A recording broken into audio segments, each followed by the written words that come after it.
میں نے مولوی صاحب سے کہا مولانا میرا ایک سوال ہے، ایک پاکستانی نوجوان میری عمر کا جس نام شہرت کا تصور بھی نہیں کر سکتا، وہ سب کا سب میرے پاس موجود ہے، لیکن میں اندر سے خالی ہوں۔ لوگ اس بات کو نہیں جانتے، لوگ سمجھتے ہیں کہ میں بہت خوش ہوں، لیکن میں اندر سے بہت پریشان ہوں، بہت اضطراب ہے اور اس کی وجہ مجھے سمجھ نہیں آتی۔ فرمانے لگے تیرا مسئلہ یہ ہے کہ تجھے چوٹ لگی ہے سیدھے گھٹنے پر اور تو مرہم لگا رہا ہے الٹے گھٹنے پر۔ میں نے کہا جی وہ کیسے؟ فرمانے لگے دیکھو اللہ نے انسان کو دو چیزوں سے بنایا ہے، ایک جسم سے بنایا ہے جو کہ مٹی کا بنا ہوا ہے، اور ایک روح ہے جو اللہ کا امر ہے۔ تو جسم کیونکہ مٹی کا ہے اس لیے اللہ نے اس کی ہر ضرورت کو مٹی میں رکھا ہے۔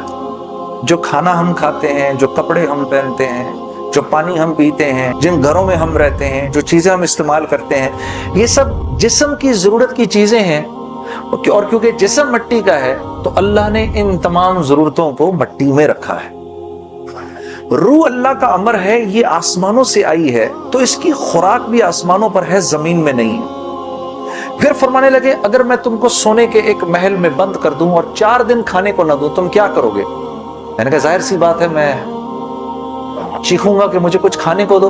کہا بس یہی حال تیری روح کا ہے کہ تیرا جسم اچھے اچھے کپڑے پہنتا ہے، بڑی بڑی گاڑیاں چلاتا ہے، اچھے اچھے محلوں میں رہتا ہے، اور تو اپنے آپ کو سیٹسفائی کرنا چاہتا ہے، لیکن اندر تیری روح جو ہے وہ بھوکی ہو کے جب چیختی ہے تو تیرے سر میں درد ہوتا ہے۔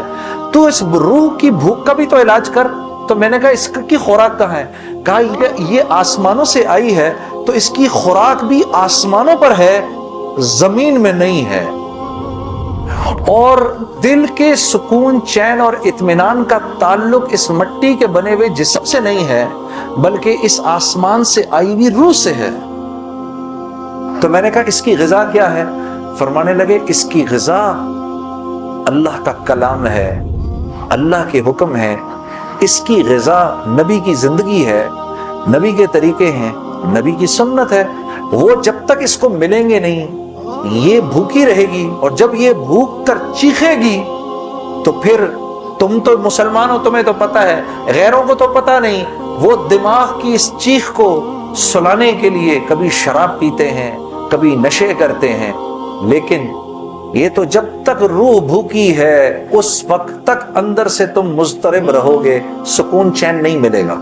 اور پھر قرآن کی وہ آیت پڑھی مجھے آج بھی یاد ہے، الا بذکر اللہ تطمئن القلوب، کہ اللہ پاک چیلنج دے رہے ہیں سب کو کہ اگر دل کا سکون، چین اور اطمینان چاہیے میرے بندو، مالدارو، حکومت والو، دولت والو، شہرت والو، اگر تمہیں دل کا سکون، چین، اطمینان چاہیے تو تمہیں مجھ سے تعلق بنانا پڑے گا۔